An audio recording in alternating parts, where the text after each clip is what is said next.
Maruti Suzuki currently dominates the Indian car market and has been doing so for years, accounting for the lion's share of the passenger vehicle sales in India.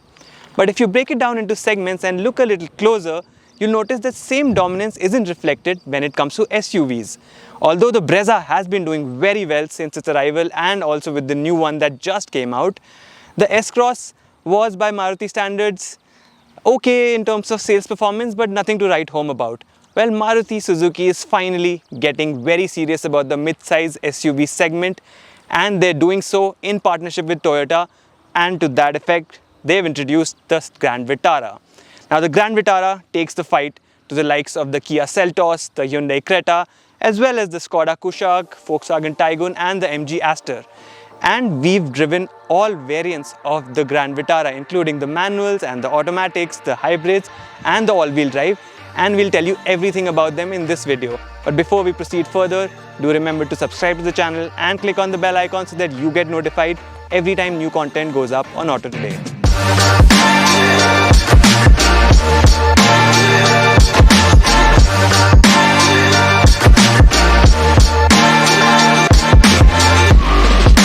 The Grand Vitara and Toyota's Hyryder might be very closely related, but Maruti Suzuki has done a fine job of giving its SUV its own identity, especially when it comes to front-end styling. A flat, upright bonnet coupled with a large grille with tasteful use of chrome and neatly executed split headlamps give the Grand Vitara a contemporary yet imposing look, which is further amplified by the strong shoulder line. The LED DRLs up top also double up as turn indicators, while the main headlamps feature LED projectors. It gets 17-inch two-tone alloy wheels housed in squared-off wheel arches, along with, once again, tasteful application of chrome along the window line and on the D-pillar. The rear gets very attractive LED stop lamps that extend almost across the length of the boot, while the reverse lamp and indicator are mounted below on the bumper. Visually, aside from telltale badging, the differences between the mild hybrid variant and the strong hybrid variant are limited to the way the chrome bits, wheel arches, and silver bumper inserts have been finished.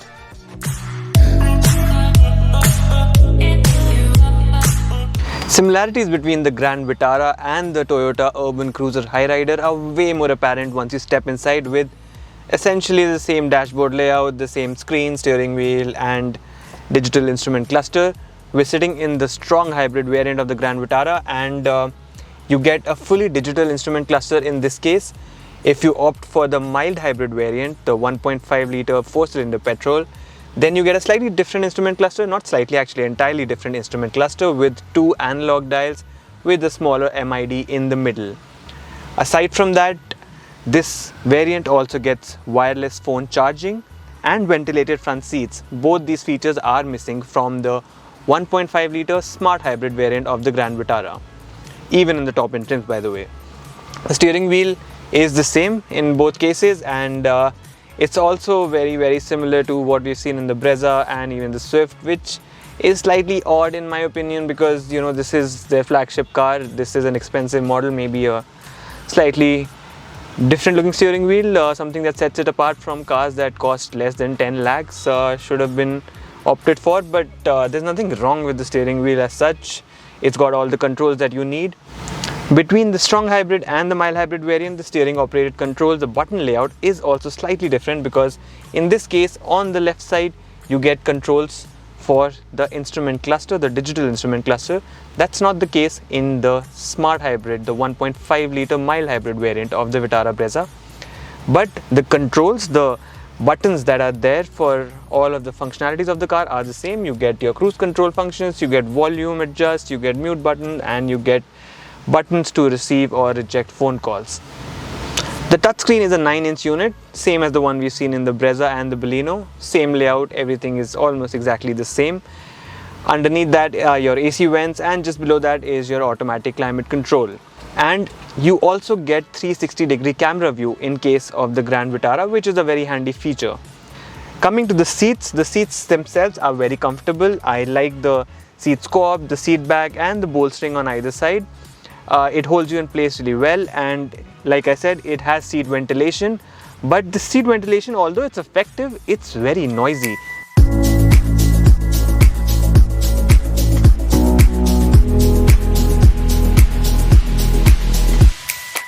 mild hybrid and strong hybrid variants of the Grand Vitara get a slightly different color scheme within the cabin.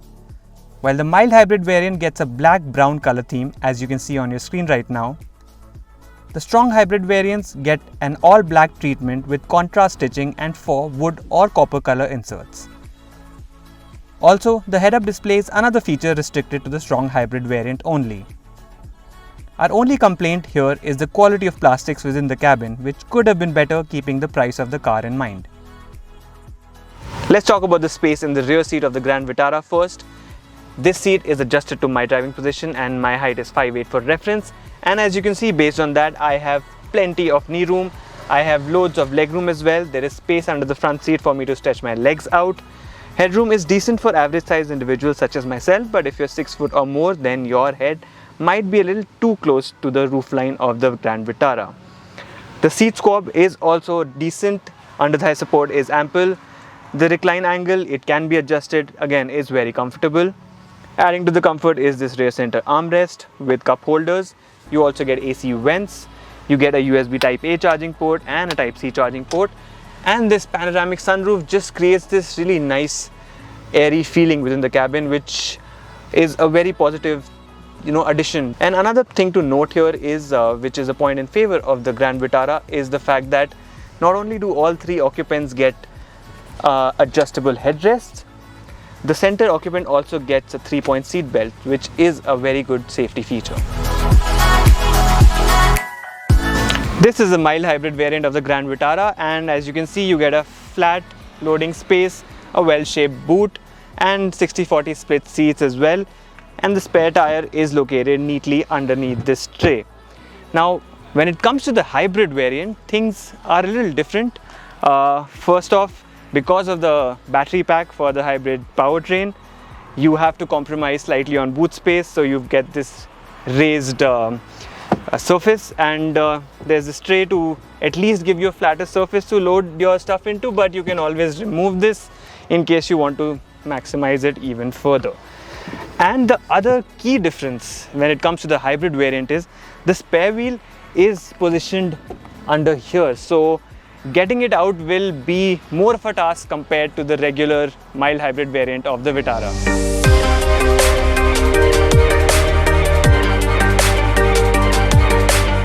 The Maruti Suzuki Grand Vitara is available with either a smart hybrid, which is a mild hybrid powertrain, a 1.5 litre petrol motor, which is what we've already seen in the Ertiga, XL6 and the Brezza.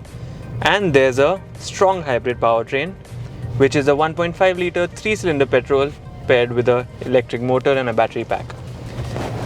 Coming back to the 1.5 litre mild hybrid petrol, that is offered with either a 5-speed manual or a 6-speed automatic, which is a torque converter.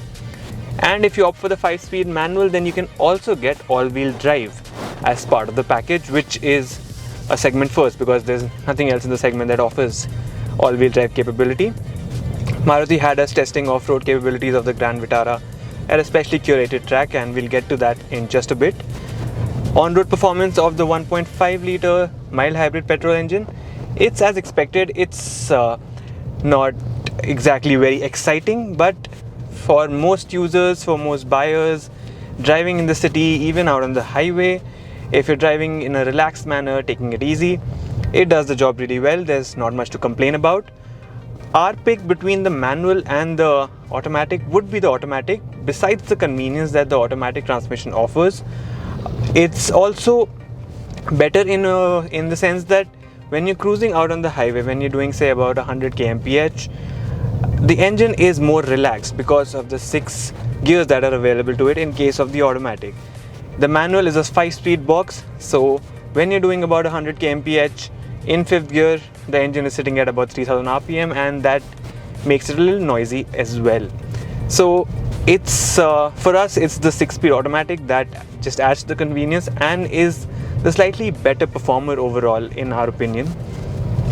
Coming to the strong hybrid, of course, because of the electric assistance, acceleration is much better. The car feels much more eager and takes off quicker than the smart hybrid or the mild hybrid variant.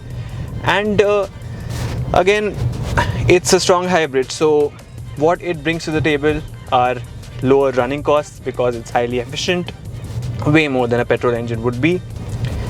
And the presence of a strong hybrid powertrain also helps Maruti Suzuki position the Grand Vitara as an alternative to those who prefer the diesel engine thanks to lower running costs. Because as you already know, there is no diesel powertrain in the Grand Vitara, and with the hybrid, the strong hybrid, with a claimed fuel efficiency of almost 28 kilometers per liter, which is pretty impressive, running costs will definitely be lower compared to anything else the segment offers, be it a petrol, a turbo petrol or a diesel.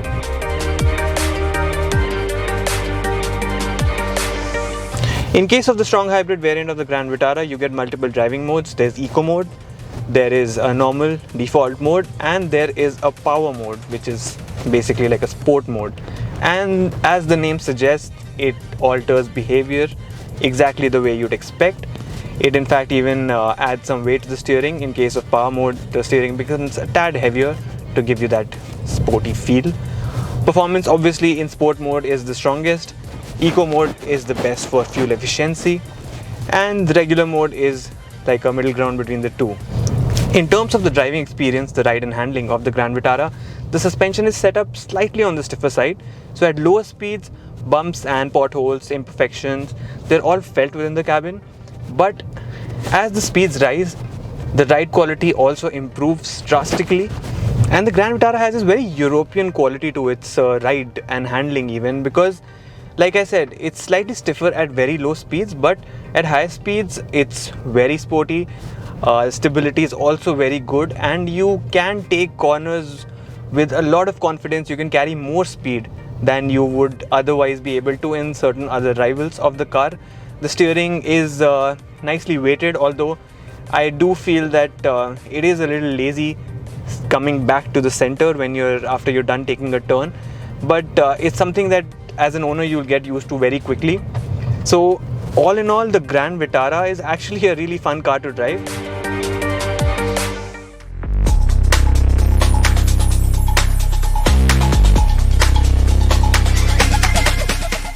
Between the mild hybrid and strong hybrid, it's the former that offers a more comfortable ride at both lower and higher speeds. Like we mentioned, we tried out the all-wheel drive variant as well, and the Grand Vitara's off-road capability did impress us more than we thought it would. Suzuki's all-grip setup offers an auto mode that optimizes traction based on the surface. There's snow mode for low traction conditions like snow or slush, and sport mode that promises optimal handling. Lock enables you to fix power distribution to 50-50 between the two axles. There's also hill hold assist and hill descent control, plus a generous ground clearance to help the Grand Vitara tackle off-road trails.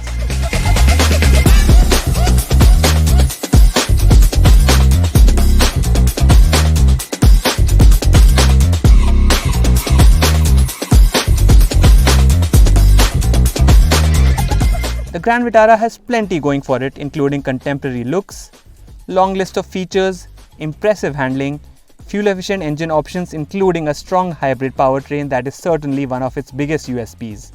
And let's not discount the peace of mind that comes with owning a Maruti Suzuki. At an expected price of Rs 12 to 17 lakh for the mild hybrid variant and a sub 20 lakh price tag for the top-end strong hybrid, we see no reason why it won't take away a substantial chunk of buyers from established rivals.